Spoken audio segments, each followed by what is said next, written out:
Hello and welcome to the Culture Swally, a podcast dedicated to Scottish news and pop culture. My name is Nicky and I'm joined as always by the man who's about to spend the next 90 minutes making love to my loins with his words. It's Greg. How are you today, buddy? I'm well. I'm like we were saying before, I'm about 85% physically, because I was at an 80s boat party. Well, it wasn't it was somebody's birthday. The party was for someone's birthday, and for some reason they wanted to have a 1980s themed party. And I think you and I have spoken on the podcast before that neither of us are particular fancy dress fans. I know you used to be in your younger days, but I never really have. And so my wife managed to borrow a sort of off-the-shoulder kind of t-shirt.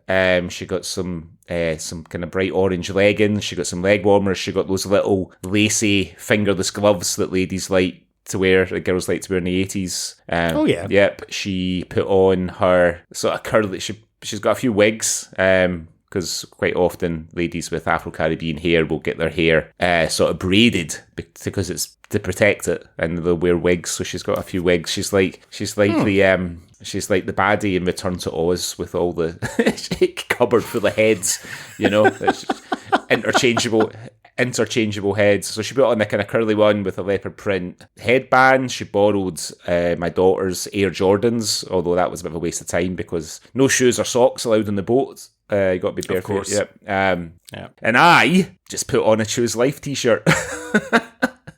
Because I'm not a fan of dressing up, but it was good fun. I drank 2 bottles of Ernie Els'. Ernie Els has got a celebrated golfer, Ernie Els, for anyone who's not sure who he is.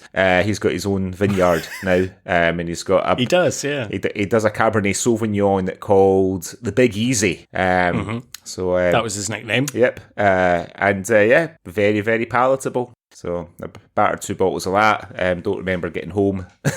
But woke up in bed alone this morning because my wife elected to sleep in the spare room, because apparently when I go to bed after having a few drinks, I'm a pain in the arse. Snoring, restless, like throwing the covers off, pulling the covers on, all that kind of thing. So she decided just to get in front of it and slept in the spare room. But I'm fine. I'm all right. So you smashed 2 bottles of red wine, then got home, and then did the jitterbug in bed, basically. Yeah, pretty much.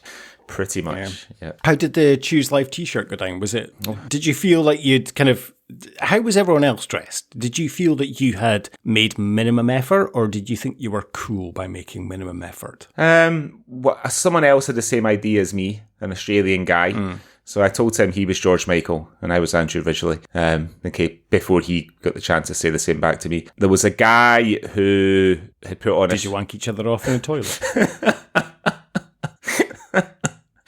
No. There was a guy who dressed up in a shell suit with a sort of fake big chunky gold chain and a bucket cap. So a bucket hat rather. So perhaps a bit of a racially insensitive costumes. I think he was trying to be Run DMC, but he's obviously... Did he black up? He's white. No, he didn't black up, thankfully. And then... Okay, that's good. All the girls... Lack of effort there, though. Well, yeah, that might have been a step too far. Yeah, and all the ladies were dressed sort of similarly to Paula, my wife. I think Paula put them up, but she obviously looked better than the rest of them. I'm sort of contractually bound to say that. And there was one lady. There was a lady who sort of dressed up a little bit like Cyndi Lauper, but with a kind of punk, but with a kind of punk thing as well. So she had a sort of t-shirt with some rips held together with safety pins, and she had braces on, holding up a big floaty Cyndi Lauper type skirt. And then there was a couple of guys who just fucking didn't do anything, including the husband of the woman whose party it was. So what, he didn't make any effort at all? What was he wearing? He was just wearing a sort of Hawaiian shirt that he bought from Tommy Bahamas in the morning. Maybe he went as Magnum PI. Yeah, maybe. I don't think he would have thought of that. I think he was just like, I'm not fucking dressing up. Fair enough. I don't know what I would go as, actually, if I was to go to an 80s party. One guy was dressed as Maverick, and he's in a flight suit from Top Gun. Okay. Sorry. I mean, I've done that before, yeah. But I don't know. I think I'd be too tempted to go as like Peter Sutcliffe or Pat Roach. Pat Roach, yeah. Just stuff one of your wife's wigs down my trousers, so I've got loads of pubes. And, Exactly. And go as Pat Roach. Actually, that would, I probably would go as like someone from a Wiedersehen Pet or something. Go as Oz, Jimmy Nail. Yeah, that would probably be, I'd go as something niche, I think. Like, I'd go as something that no one would get, and everyone would be bemused as to what I was dressed as. That's definitely what I would go as. Probably, I mean, if you had been at that party last night dressed as Pat Roach, probably you and I would probably be the only ones that would have recognised who you were, to be fair. I don't think. They're not... I'd be body slamming cunts off the deck of the boat. Yeah, not big pop culture people. I wouldn't say that crowd that I was with last night. No, they wouldn't know Pat Roach. I think you would probably have to say, oh, you know Pat Roach, remember the wrestler? He was on a Wiedersehen Pet. He battered Harrison Ford in Raiders of the Lost Ark, and he blacked up for the Temple of Doom. That would be the go-to reference, though, wouldn't it? It would be like, remember the wrestling? No, Pat Roach. No, I remember Big Daddy and Kendo Nagasaki and Giant Haystack, so I don't remember Pat Roach. Okay, have you seen Pet? Nope. Indiana Jones. Have you seen him? He was the German mechanic. Yeah. Yeah, he was the enormous Indian that fights in the Temple of Doom, even though he's from Bristol and about as white as they come. It was a different time. I'm sure everyone regrets it now. Yeah, I'm sure they do. Wonderful. Well, I'm glad that you had a great 80s evening. And but why don't we step out of the 80s and have a look at what's been happening in Scotland over the last couple of weeks. Cue the jingle.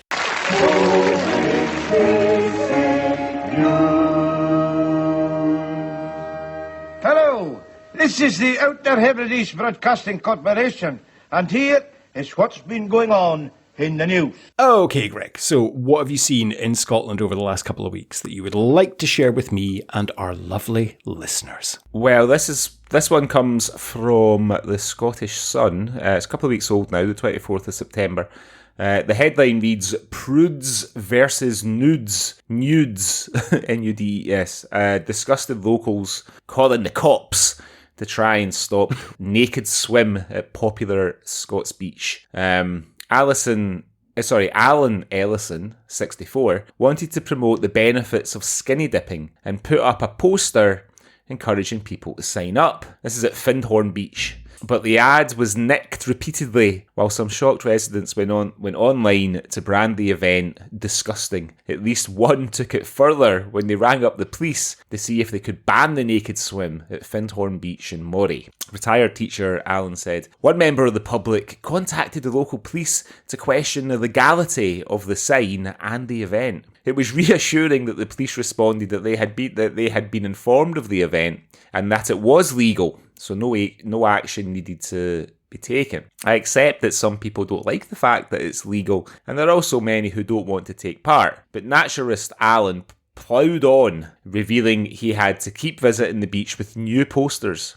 He added, I was bemused that the sign kept being removed. That denied people the opportunity to join in. It could also be seen as a warning to avoid a short stretch of the beach for an hour. Married dad of two, Alan has always loved wild swimming and was tempted to strip off in quiet spots, but he thought it was illegal. It was only when he signed up to British naturism 5 years ago that he discovered that it wasn't against the law. Since moving to forests in Moray, he's toured Scotland and stripped off discreetly at remote areas when he gets the chance. It'd be time to check Alan's hard drive. Last year,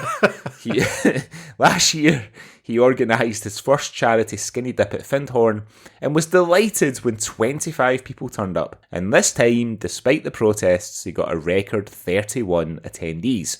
Swimmers ranged from people in their 20s to their 70s who were all keen to take part in the social gathering. Alan said, people simply came along if they were interested or curious. Nobody was forced to take part or even join in naked. One person joined in spontaneously in a costume, but enjoyed the spirit of the occasion and may go further next time. I'm assuming he means a swimming costume, not like a front end of a horse or something. The biggest problem on the day of the swim earlier this month was a cold mist that descended on the beach. While the rest of the country saw soaring temperatures, at Findhorn it was just 15 degrees. Alan said that meant many only dipped briefly and got dressed promptly afterwards. Others lost track of the time while chatting in the water and stayed in a bit longer than they should, but were quickly revived by a hot drink and a piece of millionaire shortbread. Alan's Great British Skinny Dip raised £190 for the Findhorn Dunes Trust, and he's already thinking about organising another event at the same time next year. So, the first thing that strikes me about this, right? How is it any better for you to go swimming naked in the sea than it is to go swimming with a pair of shorts on?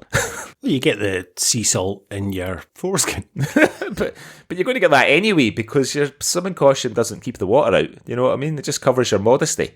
Am I correct? Did you mention, so skinny dipping is not illegal in Scotland? Apparently not. Apparently it is legal. Wow, okay.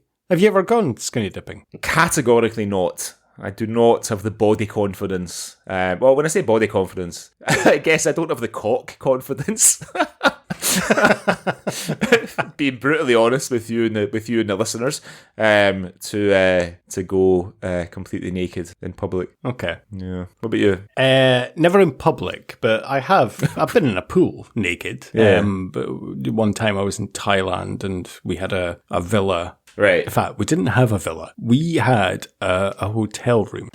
And we checked in that day and I went to the toilet and did, because as we spoke about a couple of episodes ago, I don't poo on a plane. Right. So I got into the hotel room and it was a nice hotel room. We had a balcony and we had a jacuzzi on the balcony, and I went to the toilet and did a massive shit and obviously forgot that you're not supposed to flush toilet paper when you're in those countries. Right. So I blocked the toilet and I had to call the reception, and they came up and they could not unblock this toilet. So we ended up getting an upgrade. So we got a villa with our own pool. Wow. So that was the best shit I ever did in my life. So for the next week, we had this villa with a pool. So yeah, I ended up going in the pool naked. Yeah. It was a most fortuitous jobby. So it was. It was, yeah. It was a very good jobby. Yeah. But yeah. That's the only time. I've never been in the sea naked or anything. Like I don't really fancy that. So no. But I see what you mean in terms of it is kind of the same because you are absorbing the salt water. So is it any different really? But there's something about being free and easy, isn't there? About just being naked and at one with nature. Yeah, I think I feel like you can achieve the same thing with a pair of swimming shorts on, if I'm being quite honest. I mean, this guy, it doesn't say where Alan has moved to Forres from. I wonder if it's more to do with the fact that here's this off-comer organising a community event and less to do with them getting their kit off.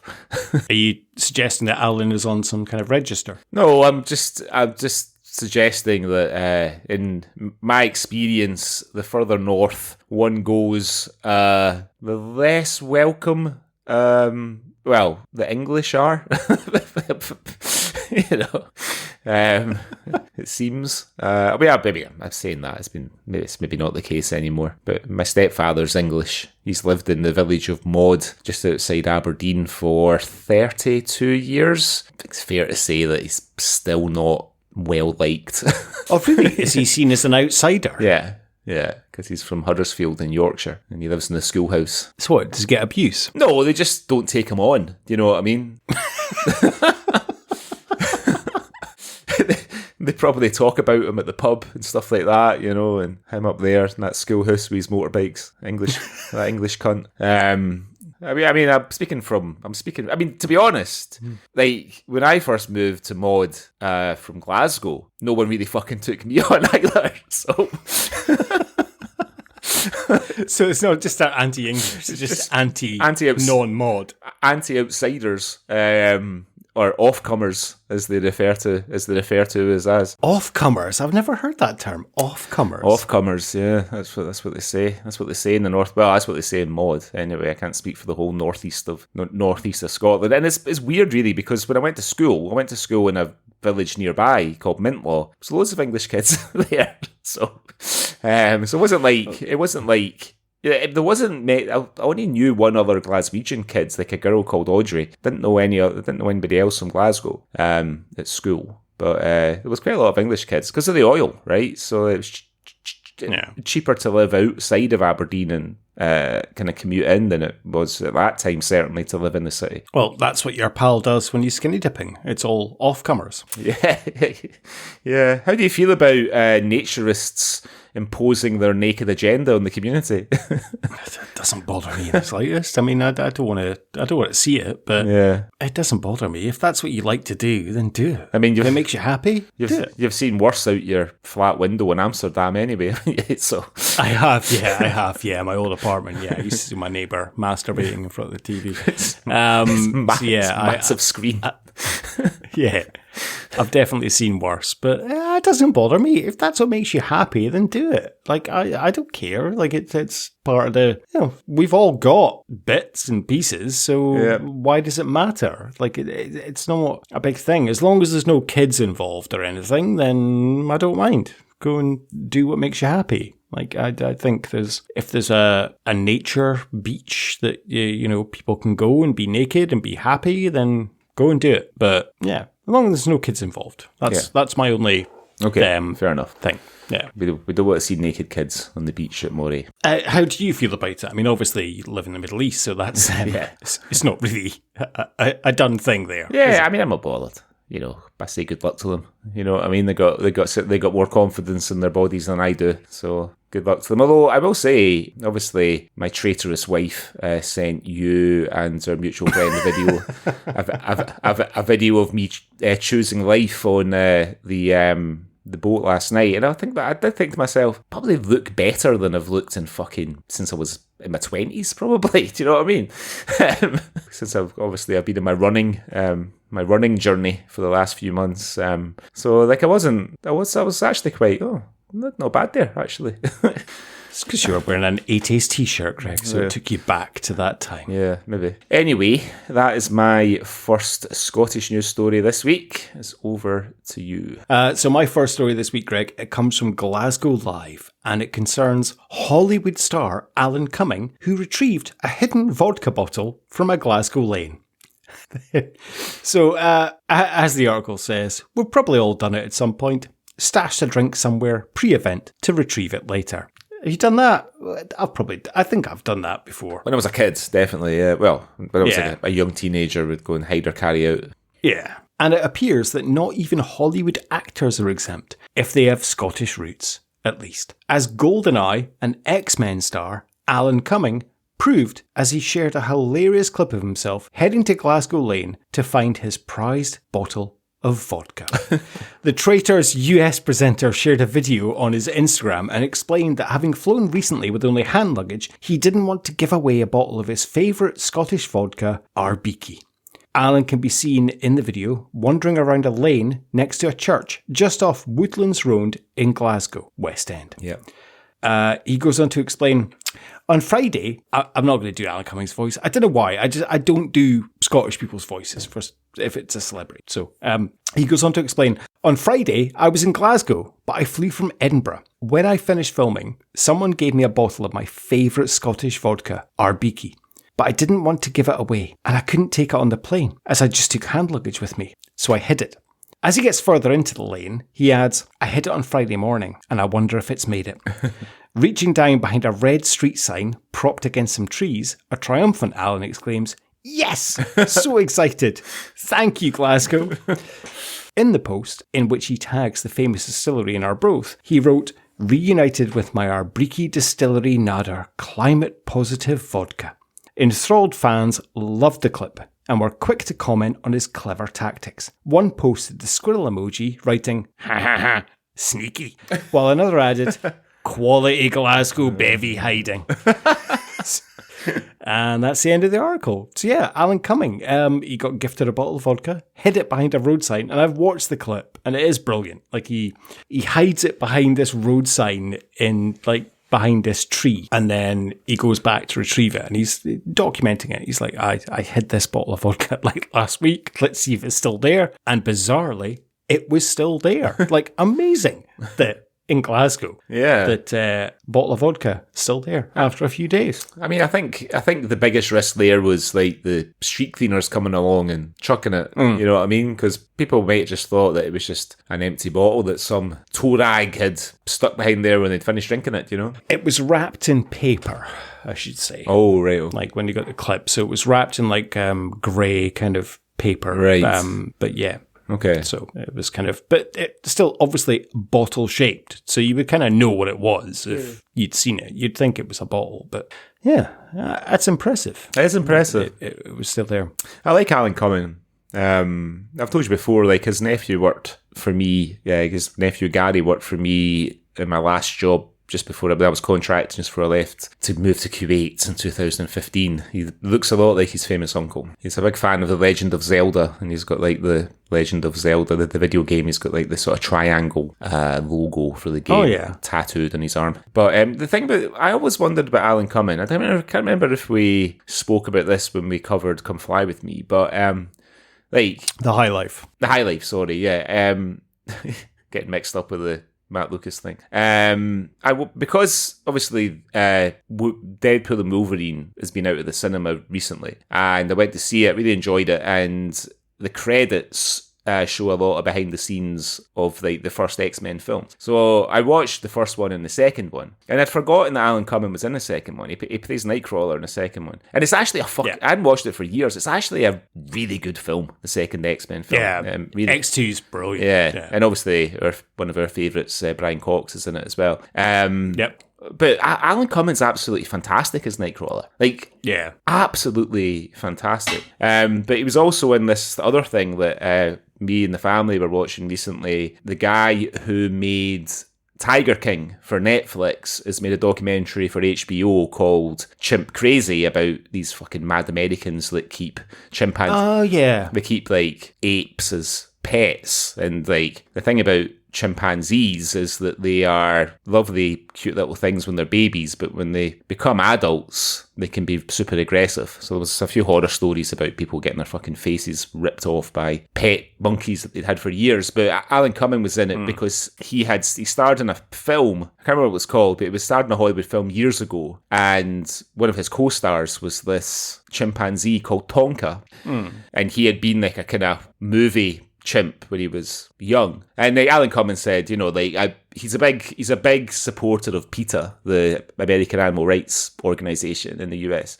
And he said, in hindsight, I kind of, you know, like having the chimps in the film wasn't right, you know, and you don't have to do that now because of special effects. You don't have to have like real animals because of what they can do with special effects. But he really, really bonded with Tonka. And what happened to him, the monkey that is when he got too old to be like in commercials and films, they basically retired him, and this woman who kept chimpanzees as pets took him in. So she gets PETA win a case against her to have her chimpanzees taken off her and moved to there's this charity. Basically, they've got two big islands that the chimps just live on. It's like a sanctuary for the chimps. All the chimps that she had about like 7 or 8 chimps. They all got taken to this island, but Tonka disappeared, and there was a big sort of campaign to try and find it. And the woman told her that the woman said that he had died and that they had cremated him, but it turned out that they hadn't. She kept him and she was hiding him. But Alan Cumming offered like a big reward for information leading to Tonka's, to finding what actually happened to them. But so anyway, it's a happy story, a happy ending, because they did find Tonka. He now lives in this sanctuary, and funnily enough, the chimpanzees that they sort of put him with, one of them is his son, because he was used to breed. Oh wow! Yeah. So anyway, there's a nice wee clip of Alan Cumming. He doesn't get close to Tonka, but he gets to go and see him kind of romping around in his new home and stuff. It was quite touching. So Tonka got a happy ending. Tonka got a happy ending and off Alan Cumming. And that's the social clip for this week. Because of Alan Cumming. I'm the same. I like Alan Cumming. Obviously, as you know, we covered The High Life a couple of years ago. I can't even remember what episode it was, but it's available wherever you get your podcasts. And The High Life is one of my favourite TV shows of all time. And you're right, like it kind of says in the article, you know, the X-Men star, and I guess that is what he's kind of known for in Hollywood, because you think Alan Cumming, but he's been a massive like Broadway actor as well, and you know he does a lot of stuff, and now he presents The Traitors in the US. I think he won an Emmy, I think. Did he, for The Traitors? Last month, for The Traitors, I think The Traitors won an Emmy. I think he won for like Best Host or something. Okay. So I haven't watched the US Traitors. I love the UK version, but I haven't watched the US version because I think the US version's a little bit like kind of, they mix celebrities with normal people. And I don't know, I can't really be arsed with the US version. I kind of like the UK version more because obviously, you know, the lovely evil cunt. The lovely Claudia presenting as well. Oh, of course, lovely Claudia Winkleman. But yeah, I haven't watched it, but I think he won an Emmy. So Alan Cumming is I would say he's a national treasure. Yeah, in terms of in Scotland, ways. He's a wonderful human being. He seems like a really nice guy, and I'm delighted. And that just shows with this little news story that he's stashed a bottle of vodka behind a road sign. And you know, you can take the boy out of Scotland, but you can never take Scotland out of the boy. Like it's wonderful. He hasn't lost it at all. He should have posted it to himself like Cosmo did with his Swiss Army knife. That's a very good point. Yeah. I don't know. Probably expensive to post a bottle of vodka. You've got to be worried that it's going to get damaged in that instance, though. For sure. But there we go. So that's Alan Cumming stashing a bottle of vodka behind a road sign. What else have you seen this week, Greg? So this is about, my next story is also from the Scottish Sun, and the headline reads, cleaned up school janitor scoops Euromillions fortune before celebrating in the cheapest way possible. This is John McDowell, who's 53 and from Bathgate in West Lothian. He plans on taking early retirement after his shock win earlier this month. I'm not sure 183 grand's enough to retire on. No. You know, but anyway, the dad of 3, who also looks after his own father, made himself a cup of tea to calm down after realising he'd struck gold. But now he has more lavish plans he's looking forward to as he tries to process his life-changing windfall. John said, "I absolutely love my job, but winning this money will mean I get to retire that little bit earlier and put my feet up sooner. I can't wait to treat my family. My brother has never been abroad before, so the first thing I wanted to do was book a holiday somewhere hot and sunny for us both." So, where would you go if you had a brother who'd never been on holiday, who'd never been abroad before, and you wanted to take him on holiday? Where would you take him? Hawaii. Right. I think we're on the same wavelength.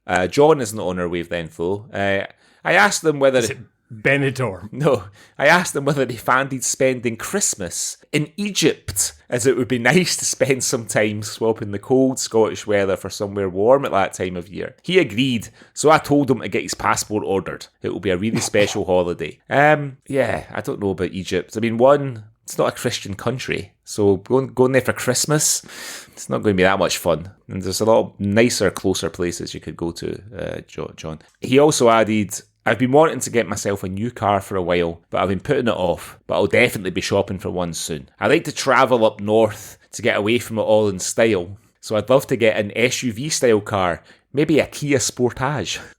Is he going skinny dipping? To help me explore. Well, he's got that option. Up north. Yeah. I would also like to help my daughters plan for their futures, so I'll now also be able to help them get on the property ladder when the time's right. I think he I think John thinks that it's like 1985 and he's won 183 grand. Do you know what I mean? Yeah, that money's not going to go that far, John. Yeah.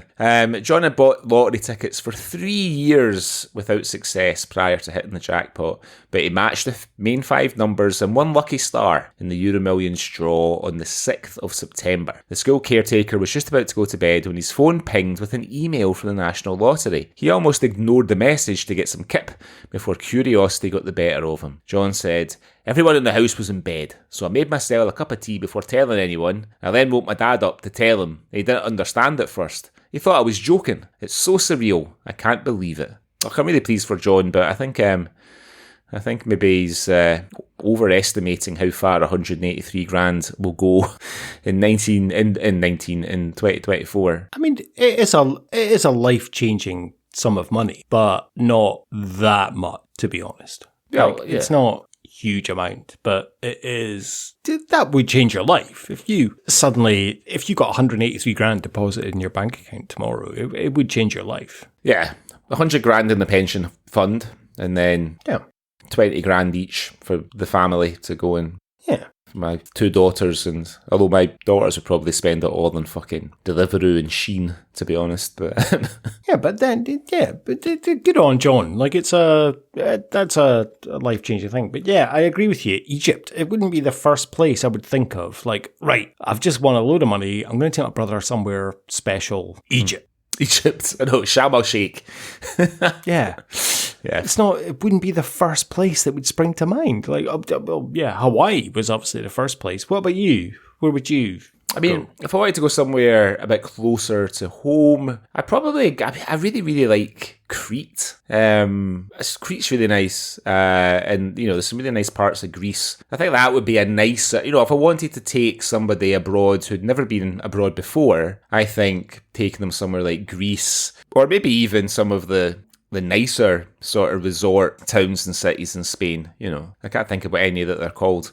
But maybe something like that, rather than your Benidorms, but your I don't know, if you know a nice Spain package holiday place, then drop us an email and tell us. You go like Alicante or something. Alicante, yeah, somewhere nice, rather than your Benidorms or your Tenerife or Ibiza or something like that. You want to go somewhere kind of with a little bit of culture, yes, rather than just a general tourist trap. Nice scenery and Egypt, it's a strange choice.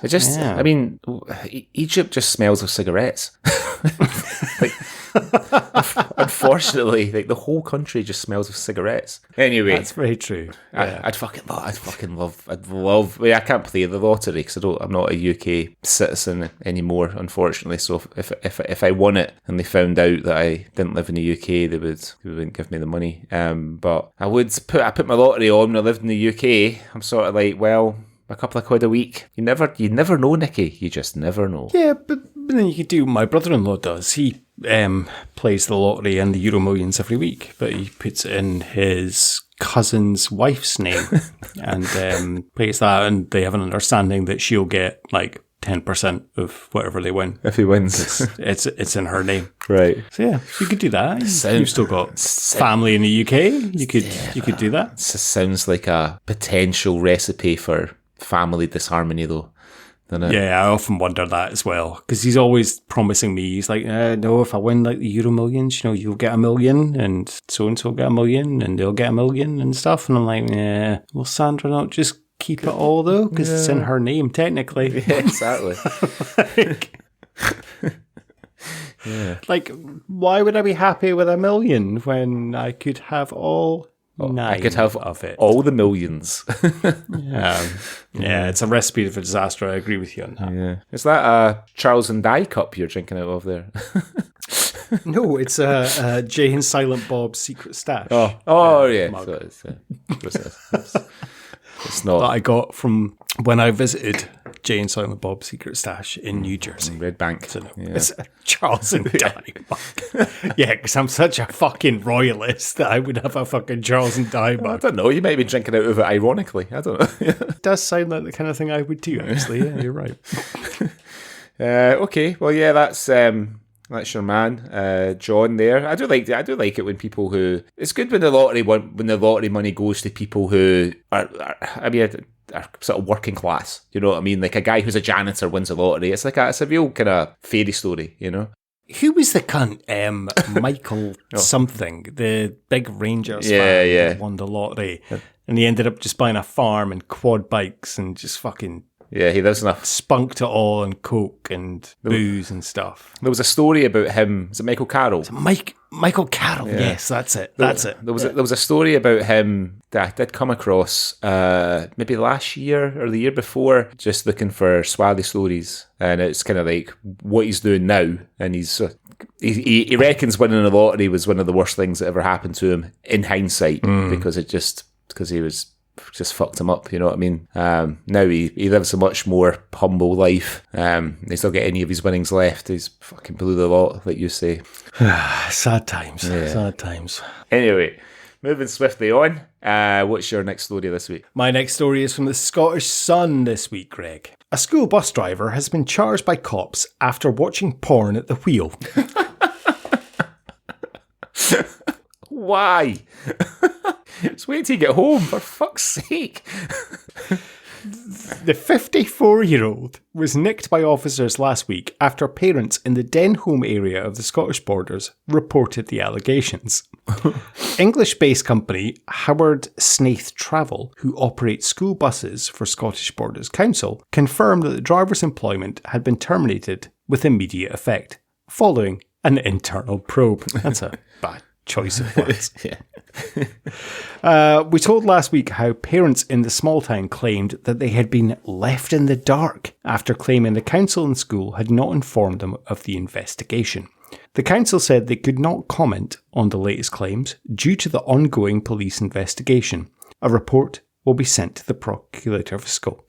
A 54-year-old man has been arrested and charged. A report will be submitted to the Procurator Fiscal.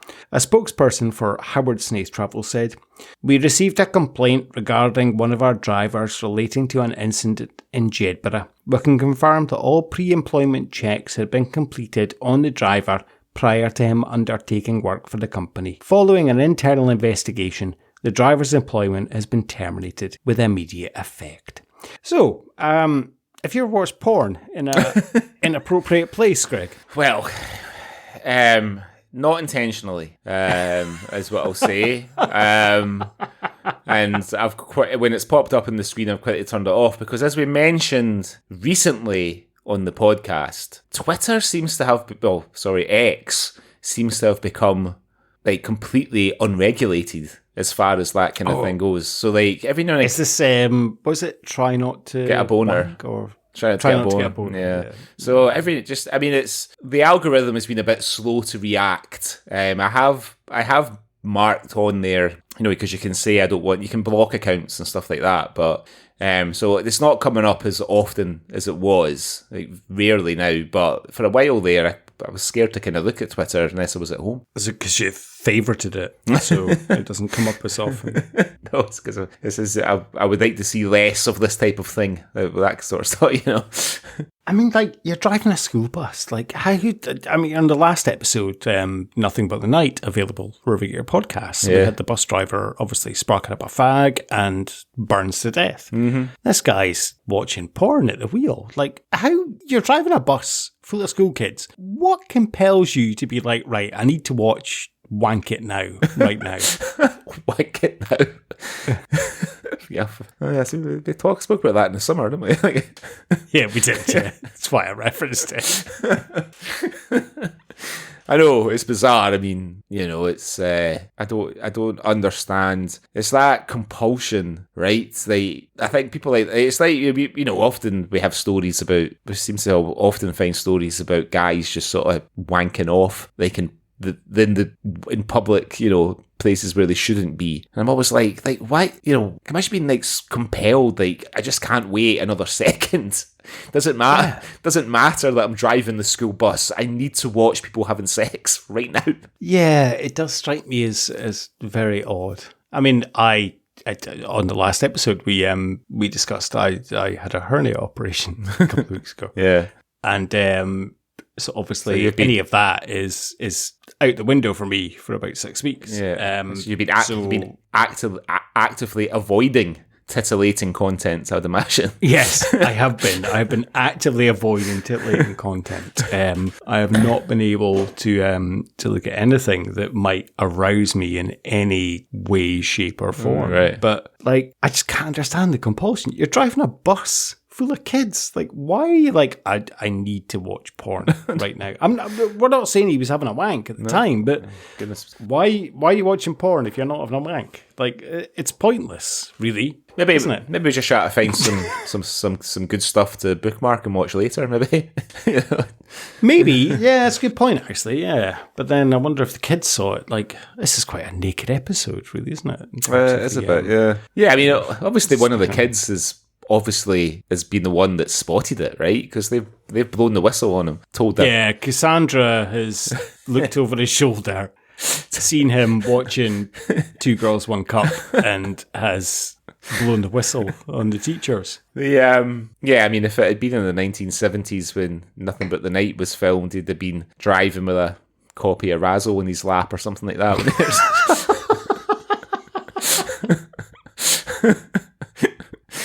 Open at the Reader's Wives page. Frazzle. Wow, I haven't thought about that in a while. Yeah. Yeah. Well, don't think about it now. Jesus, we don't want you to do yourself a mischief live on the podcast. No, it's okay. I won't. I'm not going to be thinking about Razzle or Reader's Wives anytime soon, so it's fine. Yeah. But yeah, that is our poor bus driver who has been arrested for watching porn at the wheel. So just a warning to our listeners. If you're driving, don't watch porn. Don't watch porn. Whatever you do. Don't watch anything. Like, wait, I remember like when I lived in Kuwait, like quite often the taxi drivers would have like a kind of Bollywood movie on their phone, like on a dashboard. Like more than one occasion I had to say, look, can you just like turn that off until you've dropped me? I don't want to fucking end up on the roof of the fucking car. Do you know what I mean? Because it's a bit of a dodgy driving place anyway. Kuwait. I've never been more alert on the road than I was when I was driving in Kuwait. It's like fucking Mad Max. So it is. And then these cunts are fucking watching the latest Bollywood offering on their phones or as they drive along. Yeah, at least they weren't watching porn. That's the main thing. Yeah. For sure. All right. Okay. Have you seen anything else this week, Greg? Nope, that's all. Wonderful. Right. Well, before we go on to what we're going to be talking about today, let's have a little word from our sponsors. And our sponsor is Doric Skateboards, a skateboard brand created by Gary Kemp, whose main focus is to explore the people and culture of Aberdeen and the northeast of Scotland, creating designs to reflect life in that wonderful area that I hail from. Doric Skateboards screen print their own decks in their new studio by Gary's fair hand, and they have produced some amazing designs over the years, including an Annie Lennox inspired board, a Robert the Bruce deck, and a Plenty of Pop deck inspired by the old Bonaccord trucks that used to drive around Aberdeen delivering fizzy juice. Doric Skateboards also replicate these amazing designs onto their clothing on 100% organic cotton tees, hoodies, and sweatshirts, and they also produce beanies, caps, mugs, pin badges, and stickers. Gary regularly collaborates with local artists to ensure he brings the latest designs to the market, but always with a Doric twist, including the latest butt redesign based on the famous Aberdeen Breakfast of Champions, and the beautiful Northfield Tower design, a love letter to the Eiffel Tower of Aberdeen. So check Doric Skateboards out for yourself at doricskateboards.com and follow them on Instagram at Doric Skateboards to see the amazing designs on offer. And we are delighted to be able to offer you 15% off as listeners to this podcast. All you need to do is head to doricskateboards.com, have a look at all the amazing decks, stickers, badges, hoodies and tees on offer, and enter the promo code SWALLY. That's SWALLY, same with its name as this podcast, all in block capitals, and get your 15% off. That's doricskateboards.com, link in the description of this episode. Okay, Greg, so it was your choice of what we're going to be talking about on the Swally Spooktacular this episode. So why don't you tell us what we're going to be talking about today? So a couple of years ago, I wrote a thing about Scottish horror for our website, which you can visit at cultureswally.com. And I came across a movie that on paper looked really, really good. But then we watched it, and it wasn't very good. And that film was The Lord of Tears. Still available. The podcast episode is very good, but the film's a bit whiffy. So I thought I'd made the same mistake again with my choice this week, because it's an independent film. It was filmed and released. I think it was filmed just before the pandemic, and then it was released in November 2020. A cast of people who are not very well known. Filmed on location in Scotland, and it's called Playhouse. It tells a story of a writer played by Richard E. Grant wannabe William Holstead. And his daughter, played by Grace Courtney, who move into an isolated castle in Caithness near Wick in the far north of Scotland, which turns out to be haunted. So, you obviously had some misgivings about doing this film. When I first switched it on, I was immediately quite relieved, because it's a much more professional production than The Lord of Tears was, and you can see that straight away. But what did you think? Were your fears confirmed, or were you pleasantly surprised? I feel quite bad about how critical I maybe was on the last episode when you picked this, because I immediately was like, it's got like fucking 3.6 on IMDb, it's going to be terrible. It wasn't as bad as I thought it was going to be. Yeah. It was all right. Like, look, give me a spooky tale in a gothic Scottish castle on an island any day of the week, and I'll be happy. Like, this film was well shot. Like, it really, the production value were really good. It was atmospheric. It was massively overacted in places. However, I do wonder if that is part of the film, which I'll come on to later. Okay. But I didn't mind it. I would say the first 25 minutes or so had me hooked. Yeah. Like, I was quite intrigued, and I really did. I was invested in the first 25 minutes or so. Slowly, it kind of went downhill a little bit in places, but I did like the story. But it was almost like it couldn't quite catch what it was trying to aim for, in a way, but it wasn't as bad as Lord of Tears. No. And it was okay. Like, I did quite enjoy this film. I have a few gripes with it, which we'll come on to, but overall, it was okay. I mean, it's isolation horror, which is a big horror trope. And I guess this came out in 2020. So do you think it suffered from the whole fact that the whole world was in isolation in 2020? I'm not sure, because I mean, it was, although it had a festival premiere, it was released straight to the VOD platforms. You know what I mean? Like, it never got into the cinema. And the thing is, like, I don't know how easy it is these days to get a film like this into the cinema anyway, to be honest. I mean, I remember when I lived in Aberdeen going to see some independent films at the Belmont, or in Belmont Street. And when I lived in Glasgow, I would go and see, I saw A Fond Kiss at the GFT. But it wasn't, even then, I mean, that's like early 2000s. And you wouldn't find these films in Cineworld or Virgin or the Odeon or whatever. So I think it is quite difficult to get into the cinema. You know, and then I guess it's like, well, you can, with the video on demand platforms, you can actually reach quite a lot of people. But there's nobody in this film that's like a big name. Like, I was looking at the IMDb's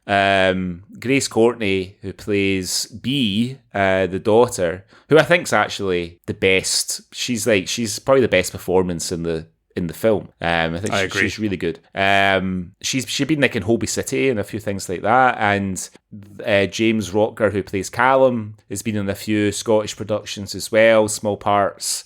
He was actually in something that we covered recently, but he just plays like a bartender. I can't remember what it was. Our Ladies, that's it, yep.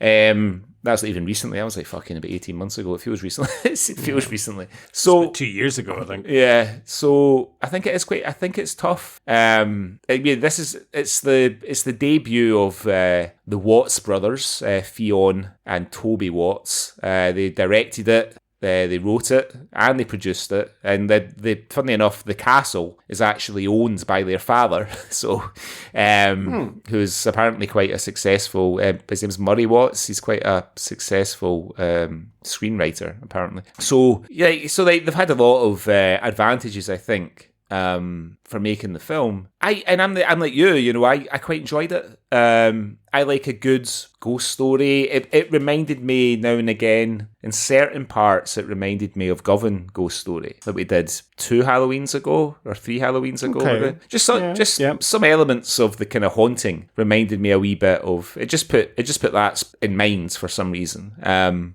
it's pretty succinct. It's only 87 minutes. It's a wee bit slow in parts, to your point, and I think the script's a wee bit wobbly here and there. But I think apart from William Holstead, like you say, who's fucking really going for it, I think the rest of the cast are good. They perform. It's well acted, and especially when they're shooting the scenery around Caithness. I mean, it's just beautiful. I love it when we do something Scottish. Yeah.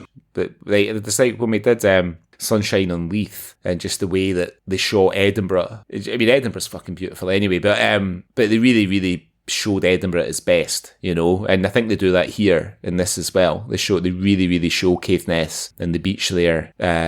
So yeah, that's kind of. I mean, that was sort of my feelings on it, but it is an independent film, quite a low budget, I would imagine. I think they do all right. I know I've harked on about it to you this week, but whilst I've been recovering from my surgery, I watched the new interpretation of Rebus. And if you want to see Edinburgh looking beautiful, watch Rebus. It's, they fucking do the shit out of Edinburgh. Right.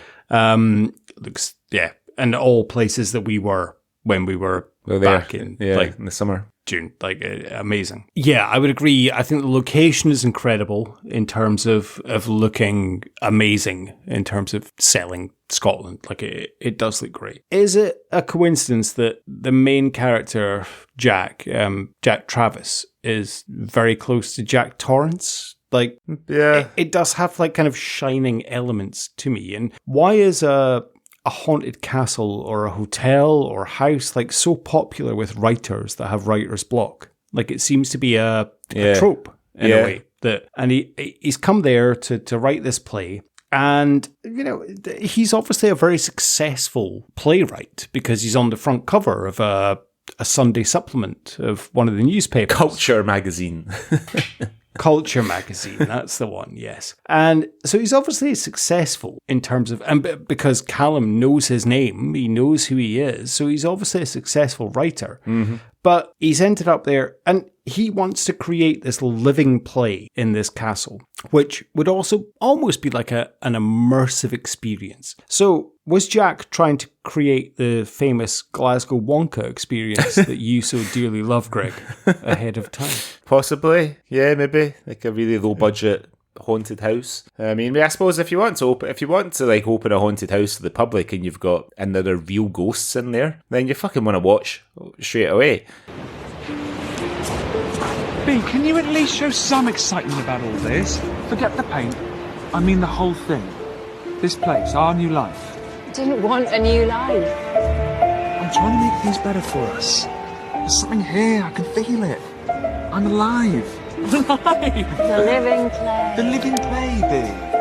A play that has to be experienced, not merely seen. Hundreds of people exploring multiple rooms all at once. Yes. Props, costumes, sound design, special effects. Actors bring history alive under one terrifying narrative. Yeah, a living piece of shit. See you later, Dad. I would agree. There is, I mean, when you boil The Shining down to its kind of bare bones, it is a haunted house story. There's also a little bit of Edgar Allan Poe, I would say, as well. There's a little bit of The House of Usher, the whole conceit about the boy being bricked in behind the wall. And the black cat and stuff like that, So I think they're taking a lot of inspiration from a lot of places. I mean, it's definitely not the most original script for sure, But I mean, I really like a good ghost story, and I think the ghost story in the film itself, the way about the wee boy being bricked behind the wall because he's an illegitimate child and all this kind of thing, and the sort of the horrible old laird and stuff, it's a good ghost story. You know what I mean? It's and it's the whole bit about the boy supposedly making a deal with the devil. You know, it's almost like a bit of almost like a kind of Robert Burns sort of ghost story. You know what I mean? Yeah. So I thought, I mean, that's one of the strongest parts of it. I thought was that ghost story that they sort of hang this kind of frame it around. William Holdstead, who plays the main character, Jack Travis, did he remind you of Kevin Guthrie at any point? What, when he came into his daughter's room and she was sleeping?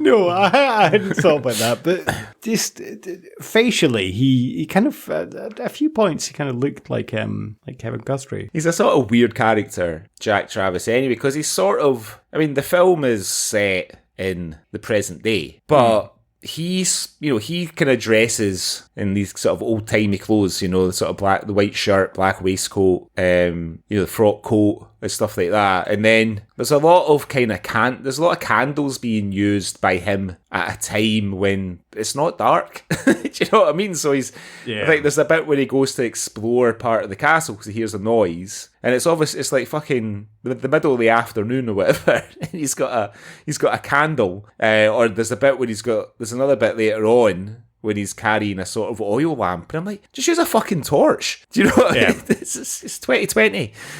Because I couldn't work out, like, if the character Jack, like, is he overacting in some ways? Or is it because he's in a play? Because he's, in his mind, he is making this play for himself. The thing that kind of gave it away for me is that at one point, towards the end of the film, he says, I think Jenny is... It's him and Jenny are in the room together, and he says, "We're out of coal."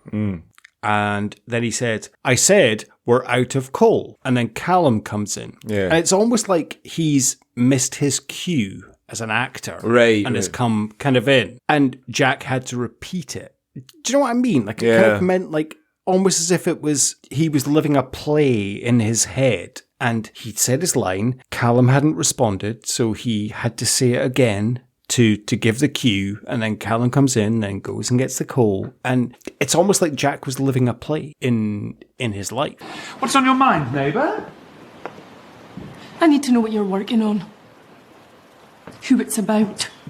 What happens. I'm afraid I can't discuss that with you. Will you excuse me? We're out of coal. Leave it. I said, we're out of coal.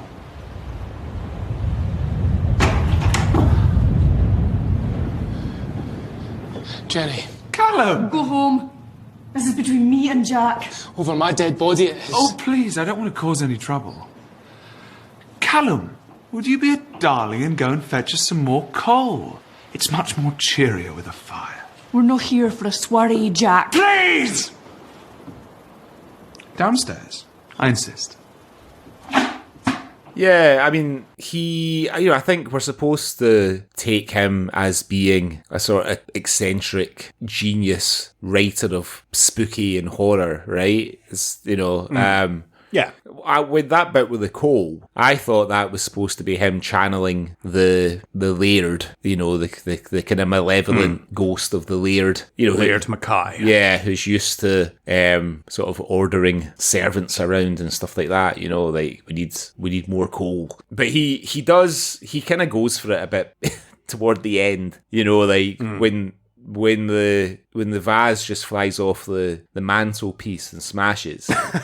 And then he's sort of lying on the floor and he's licking the broken bits of glass and laughing. And I'm like, yes. What the fuck is happening now?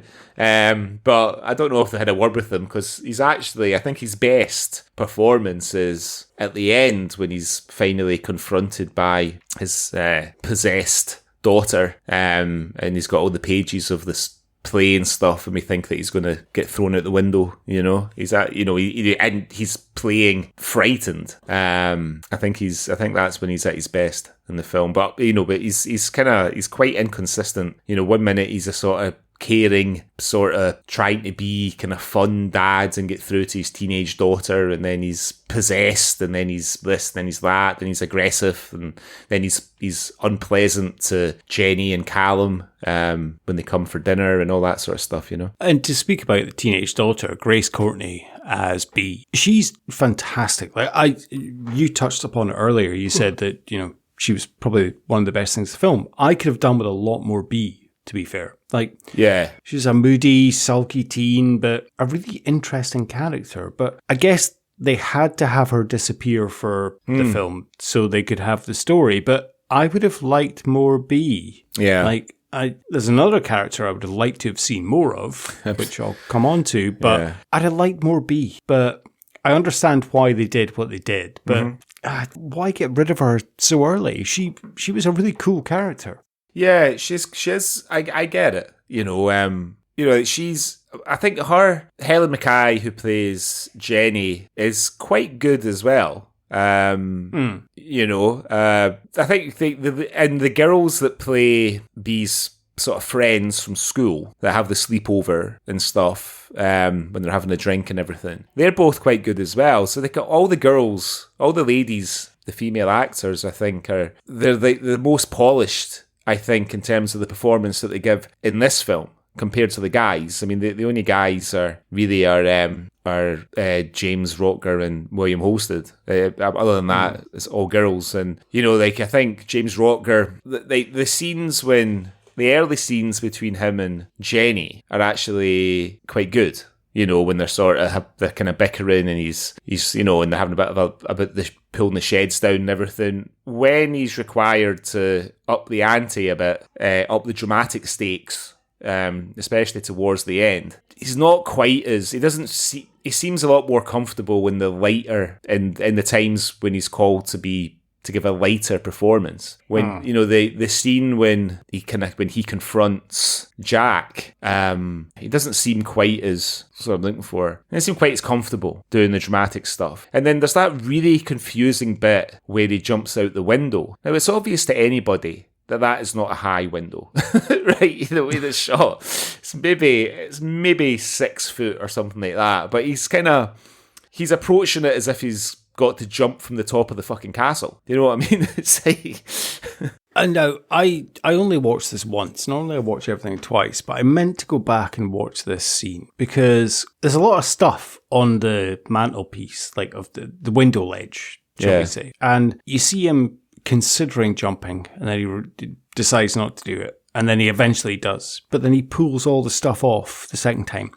Did he pull the stuff off the first time and then put it back and then pull it off again? Because it's like a little statue of a cat or something, or a candle and something else. Did you pick up on that, or? I didn't. I need to go back and watch it again. Maybe just a wee editing oversight, perhaps. Maybe, I don't know. Maybe, but it just seemed like him, he's taking this stuff off the mantelpiece, again. Yeah. Has he done that? It's funny you mentioned the other girls, Alex and Katie, and that's who, Alex, I want to see more of her. She was great. Yeah. She was fun. She was really funny. And I like the fact that when they go down to the basement, she doesn't actually touch the wall. Yeah. And would things have been different if she had actually touched it before B? Or would that have made any difference, if you know what I mean? Well, I thought it was meant to be that because, there's B and, is it Alistair? The little boy, the boy that's supposed to be behind the wall. Was it Alistair? I think that's his name. I think so, yeah. I thought it was because they were supposed to be sort of emotionally similar, single parents, families, feeling isolated, feeling not feeling part of things. And that's why, in essence, he chose B rather than any of the other girls. That's the way that I read it. Anyway. Okay. Now, Alex, Katie, and B, they're all meant to be, and someone I'll come back to shortly, like they're all meant to be probably about 16, 17. Yeah, I think like last year at school, because is that all, that's what they're celebrating, right? They're all in their fucking 30s, though, aren't they? Are they? You think so? Do you know what I think? I mean, they seem a lot older than they are portrayed to be. Yeah, I mean, I don't think we're quite at the kind of Grease scale of like 35-year-old actors playing like 16-year-olds high school kids. But yeah, they're definitely in their 20s, I would say. I'd put them all in their well into their 20s. So Jack and B, they look more like a married couple. Like the first scene when he's kind of waking her up, and I'm like, oh, it's his wife. Yeah. Because they look more like a married couple than a daughter and son. Daughter and father. Yeah. So she's meant to be, what, like 16, 17? And she said, like, you had me before you graduated Cambridge. So he must have been 20, 21 when he had her. So he's meant to be maybe late 30s. Late 30s. Yeah. Which he can pass for. But yeah, there's something a bit odd about that timeline there for me. Yeah, they do feel a wee bit too close in age. For sure, that I was, but they do sort of, to your point, they do make an attempt to kind of address it, because I think one of the characters says to him, you know, wait, how old were you when you had her? Like 15 or something like that. Do you know what I mean? Yeah. So they do. So I think they do seem to be quite conscious of it. You know, and Grace Courtney, she doesn't, you know, I guess stand by what I said, that she's very, very good, and she's I would say the best performance in this still, but she's kind of got a quality that suggests she's kind of older than she is. Do you know what I mean? There's something about her that I don't know if it's just her look or the kind of vibe she gives, but she does she seems older, you know, like kind of the way she talks, her body language, the way she kind of conducts herself. I tell you one thing, the dinner scene, which looks fucking great. The way that the way they frame it, you know, it's on location in the castle. It feels like it's only lit by candles. Looks great, but Callum, fucking worst dinner guest ever, right? What a fucking embarrassment. What, when he's talking about the wheelie bin and getting rid of rubbish? I thought that was quite a clever analogy of like unpacking your troubles. It's a good analogy. Trying to find inspiration. Like I quite like that part. There's this idea that we're like wheelie bins. Here we go. No, seriously. There's this idea that we're all just full of rubbish, okay?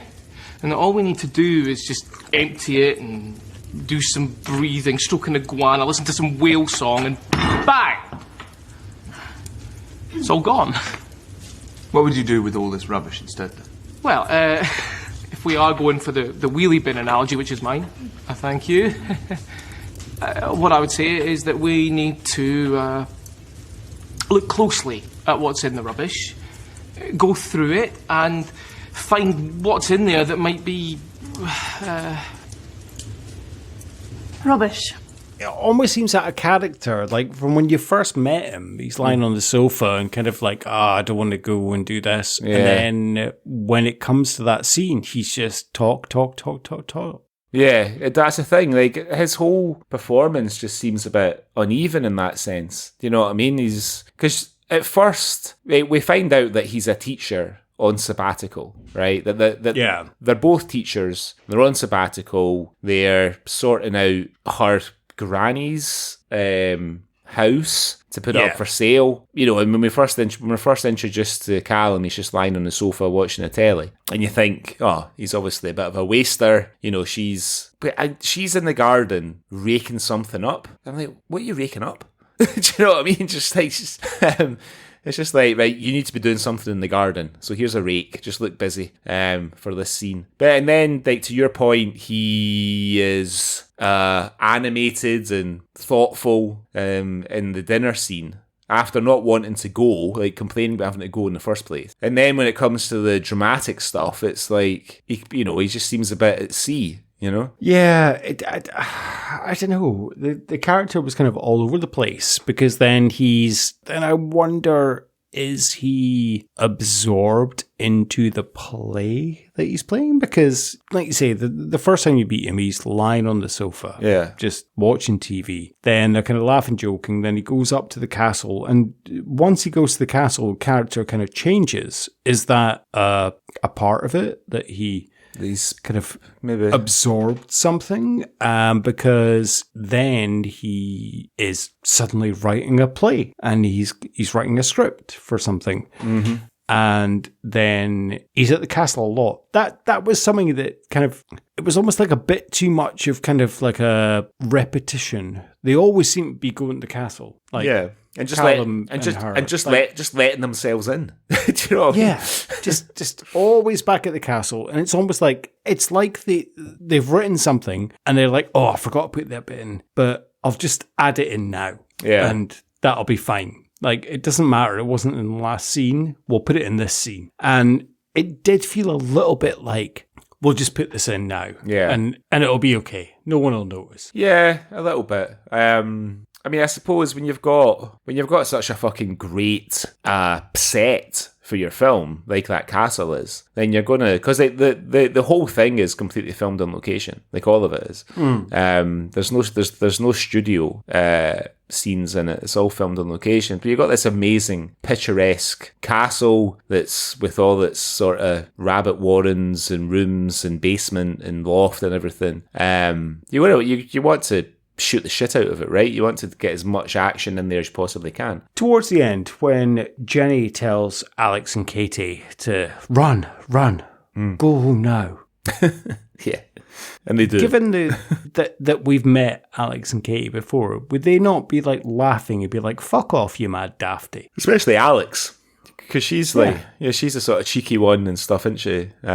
She really reminds me of somebody, that the actor who plays her. Her name's Ailey McLaughlin. She really, really reminds me of somebody that I know, and I can't think who it is. But like they just sort of accept. I mean, it's a little bit weak, that bit, to your point, because we have the really sort of dramatic bit when Katie sort of tells Jenny what happened when B touched the wall, they're screaming and stuff like that, and well, you need to get out of here, and she just runs off. I mean, I think where they struggle a little bit is the sort of, the kind of conclusion. At no point does it feel like anybody, like the closest that sort of comes to making you feel like any of the characters are in any kind of peril is when Jack is sort of lying on his back with that windows open, and the kind of ghostly bee, the possessed bee, is sort of standing over him, and that's the only time that it feels like there's any kind of, and even then you're thinking, how the fuck is she going to throw him out that tiny window?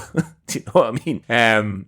It never feels, it doesn't feel like Jenny's in any kind of danger when she's taking the sledgehammer to the wall.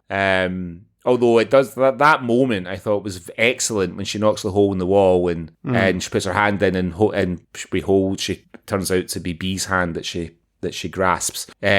But, like the stakes don't feel very high, really, at any time. And I think, it's only an 87-minute long film. They've tried to kind of build it up in a short space of time. But like the whole possession thing of B being possessed, it's just like 1 minute she's not possessed, next minute she is. There's no I thought they could have been a bit more gradual with that and sort of teased it up a bit more. And, I think it would just have made for a more, like a more exciting conclusion. Because, Jenny and Callum never seem like... what the fuck's Callum doing when... Oh, he's locked in the room when Jenny's trying to knock the wall down, isn't he? He's locked in the living room, yeah.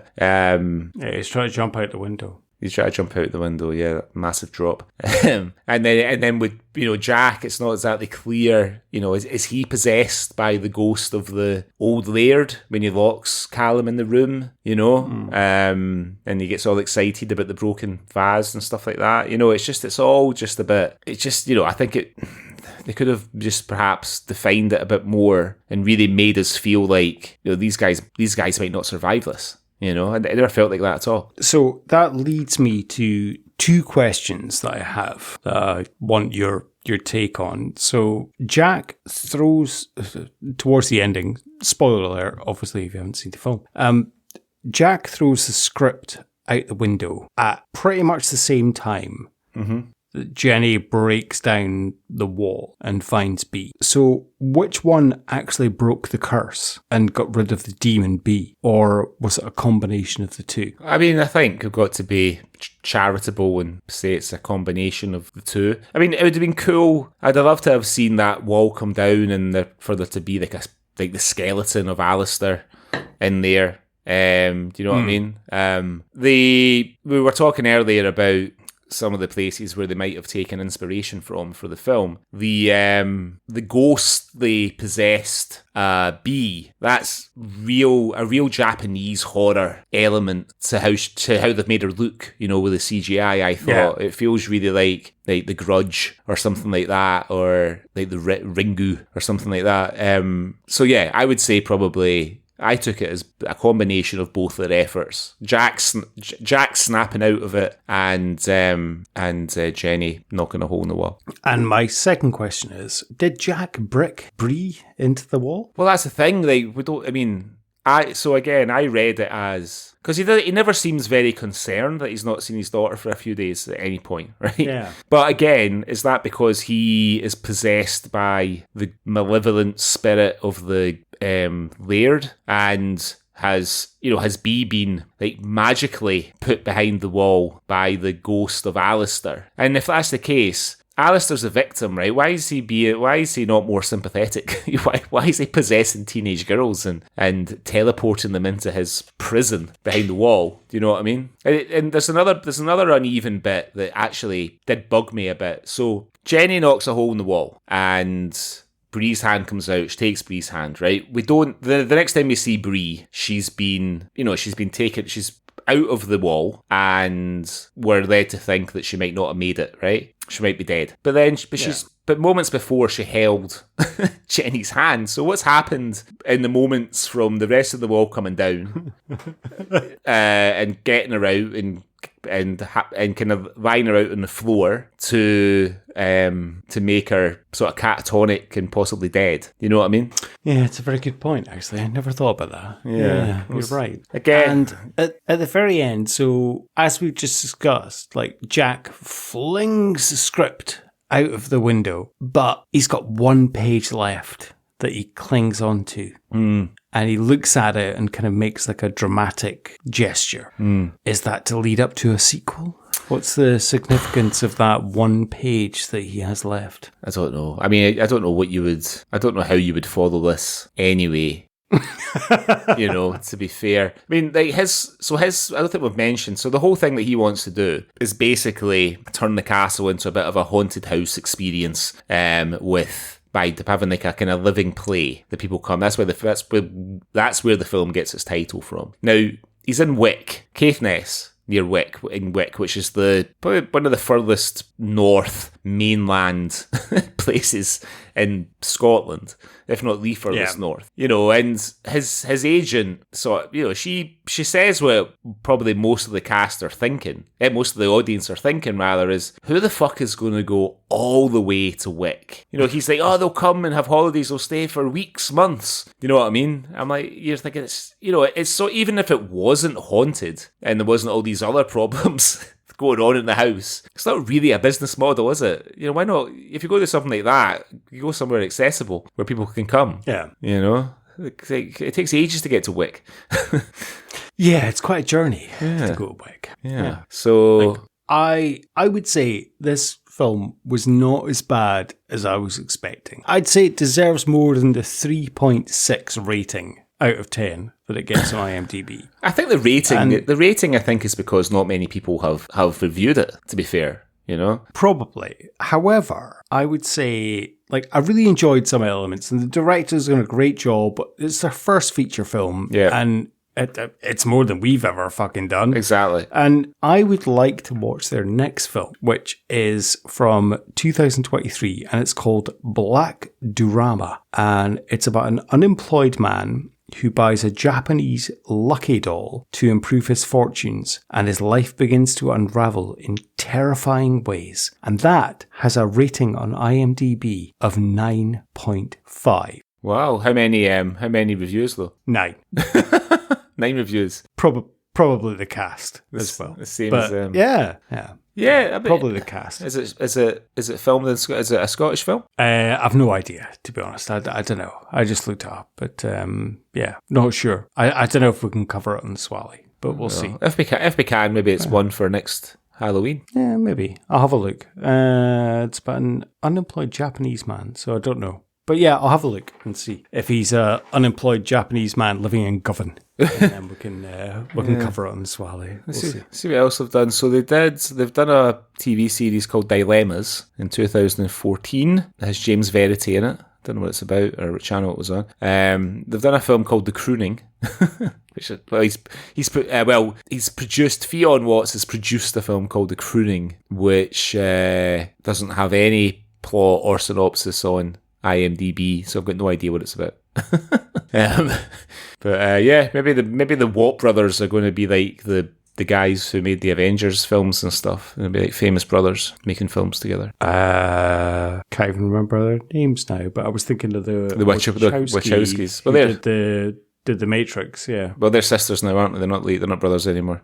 That's a very good point. Yeah. Yes, we are a very progressive podcast. So yes, they are sisters now. Yeah, I can't remember the names of the guys that did the Avengers films, but yeah, you're right, they are brothers as well. I think they've not they've sort of struggled to replicate their Avengers success with Marvel. So I believe that they're returning to Marvel to do Secret Wars, I think. Something like that.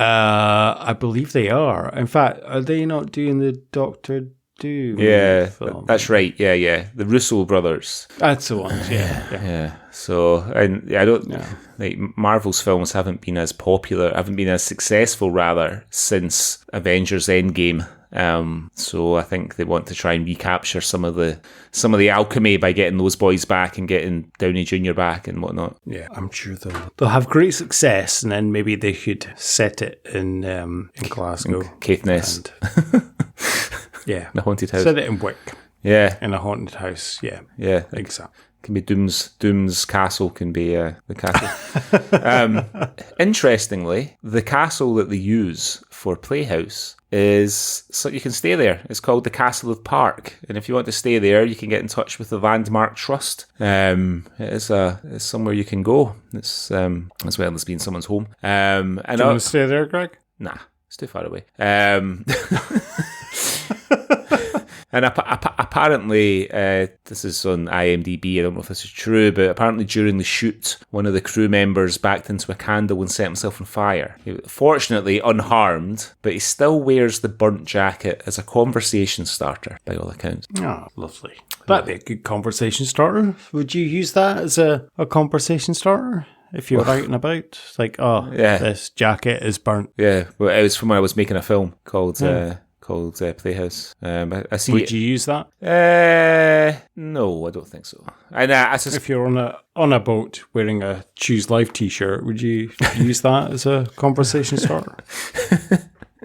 Well, I had to last night a couple of times because, like, inexplicably, one or two people on the boat didn't get it. They didn't understand where the t-shirt came from. Did they think you were dressed as Ross Geller? Yeah, maybe. Does it say? He's got the Frankie Says Relax t-shirt. Oh, yeah, true, actually. You're right. That's what I should have got instead.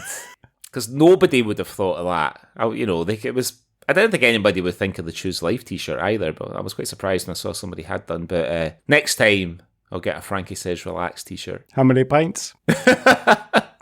Holly? I don't know how many. I don't know how many pints Holly's had pumped out his stomach. Had to ask Hunt and Roy. Right. Let's put Playhouse through our Swally Awards. I suspect exactly what I was about to say. Yes, running out of steam here somewhat. We've kind of made fun of the film a little bit today, but it's a good independent film set in Scotland. decent. Yeah, it's great. Good production, nice cast, some good performances, and definitely worth 87 minutes of anybody's time. No, I'd highly recommend it. You said it was available on Apple. I found it on Daily Motion. Is it on there? I rented it off Apple for £5. No, it's available on Daily Motion for free. Oh, okay. Yeah, all right. You can find it there. Oh well, so if you want to watch it, that's weird. You can also rent it off Amazon as well. Right. So the first two awards are usually the Bobby the Barman Award for the best pub and the James Cosmo Award for being in everything Scottish. Now there are no pubs and no well-known actors. I think the closest one would probably be James Rutger, just because he's been in a few things in small parts. I went for him because he's been in Gary Tank Commander, River City, Our Ladies, The Nest, and Scott Squad. So he was my choice in terms of the Cosmo Award. The next one then is the Jake McQuillan Your Tease Out Award. Interested to hear what you chose for this. I went for Jenny smacking Jack with the small statue of, was it a gargoyle or a devil? Or, I'm not sure what it was, but yeah, I went with that. That was all we had. That's why I had two. The bit when he tries to strangle her with a hammer. Next then would usually be the Ewan McGregor Award for gratuitous nudity, but everybody keeps their clothes on because it's fucking cold in Caithness. Yeah. It's windy. I can't see our naturist pals doing a skinny dip on that beach somehow. Although Catherine in her red dress did come quite close. Do you know? I follow BBC Archive on Facebook because they often show like some quite interesting clips and videos of like old BBC, usually documentary programmes and stuff going back. And there was one I saw today with a TV presenter. He was talking about how Brighton became a seaside holiday place. And it was because this guy called Dr. Donald Russell or something, he basically started selling the seawater, telling people that it would cure all ailments. So they sort of recreated a kind of Victorian well-to-do person getting into the sea. So they've wheeled one of these sort of changing rooms on wheels into the sea, and a woman is trying to coax the guy out. Now, I'm assuming that this was on probably 7 p.m, early evening on the BBC in the mid-70s. The woman's wearing a sort of slip, right, as she's trying to coax him out. She has nothing on underneath it. Like, nothing on. And there's a couple of moments. I mean, it does feel like they're trying to shoot it so you don't see her breasts. But you see her breasts quite clearly. I'm like, fucking hell. Different time in the 1970s in the BBC. Next then, the Frank Begbie Award for gratuitous swearing. Not a particularly sweary script, but I went for Callum just because it made me laugh. Like in his first scene, where I think Jenny says to him, "Oh, is Wick too cold and windy for you?" And he says, "No, it's too boring and shite." Which made me laugh. What did you go for? I went for Jack, who is kind of my spirit animal. As he says, I want to be left alone to do whatever the fuck I want. Yeah. Would that we all could. Next then, the archetypal Scottish moment. It's got to be a haunted Gothic castle in an isolated island. Yeah, I'm sort of on the same lines as you. I've kind of gone for two things, like the ghost story. It just feels like a real, like I read a book about Scottish ghost stories like a few years ago, and this. Like the ghost story feels very authentically Scottish. And then the next, I just put the scenery. You know, it's sort of that archetypal Scottish scenery. And then I think I know your answer to this one. Then the Big Tam Award. Who wins the film for you? Yeah, it's Grace Courtney. Yeah, I think unfortunately, she's not in it enough. But Grace Courtney definitely wins it for me. She's really good. I would give a sort of silver medal to Helen Mackay though. I think she plays a really good part. Yeah, definitely. Yeah. So then that is Playhouse. As we've said, you can, if you want to watch it, you can find it on Daily Motion for nothing, or you can rent it off Apple or Amazon, and quite a good little spooky Halloween tale. But it was my choice, Playhouse, which means that it comes back to you for our next our next episode? What are we going to be watching? Well, it's not back to me, Greg, because next time we have something slightly different. Something slightly very different for the next episode. So we are going to do a listener request for the next episode of the Swally, for the Swally Spooktacular. And it breaks a few rules because it's not really Scottish and it's not set in Scotland, but it does feature a very famous Scottish actor. And the actor is called Angus and he wears a kilt. So this film was chosen by our listener, Olivia, who is from the US, and she's a massive Peter Capaldi fan. And she suggested that we cover this film, starring Peter Capaldi, Amanda Donoghue, and Hugh Grant, and directed by Ken Russell, when an archaeologist uncovers a strange skull in a foreign land. The residents of a nearby town begin to disappear, leading to further inexplicable occurrences. It is, of course, 1988's The Lair of the White Worm. Awesome. I think I watched, I know I recommended it to you, but I watched a documentary series about British film a few weeks ago called Real Britannia, which is very good. Oh, yeah. And I think they showed a wee clip. I've never ever seen The Lair of the White Worm, but I think they showed a wee clip of it because, like a very, very quick clip of it, because they were talking about Ken Russell, who obviously has made some fucking absolutely mental films over the years. I don't know if you've ever seen The Devils. I mean, it's still... Oh, yeah. Yeah, it's still fucking a brutal film to watch even now. It's not softened with... It's about 50 years old and it's still as horrific as it was, I imagine, when it came out. So yeah, I think they showed a wee flash of The Lair of the White Worm on that. So I'm quite intrigued to watch it. Have you seen it before? No? Never seen it before. No. Okay. So it'll be an introduction to me. So it'll be a good episode that we've... Yeah. It's always good when we've both not seen it before, I think, isn't it? Yeah. But don't worry, I've got something very Scottish picked up for the next episode. Oh, cool. But yeah. So Lair of the White Worm. But let's do it next time. Thank you very much for listening, everyone. If you'd like to follow us, you can follow us on Culture Swally Pod on Instagram, or you can follow us on X, formerly known as Twitter, at Swally Pod. Or if you want to email us and get in touch, you can send us an email on cultureswally@gmail.com. And we have a wonderful website as well, don't we, Greg? You do. As mentioned earlier, you can come and visit us at cultureswally.com.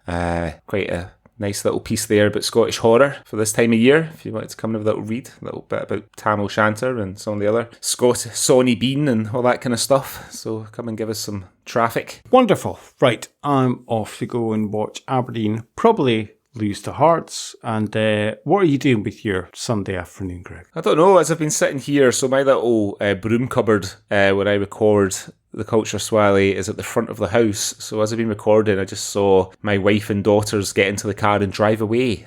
I don't know where they're going. So I might take the opportunity just to lie on the sofa and watch whatever the fuck I want on the telly until they come back. You can have a nice lazy wank and watch some pop. There we go. Lazy wank. All right, well, until next time. Until next time. What do you want, Jack? What do I want? I want to be left alone to do whatever the fuck I want! You peasants!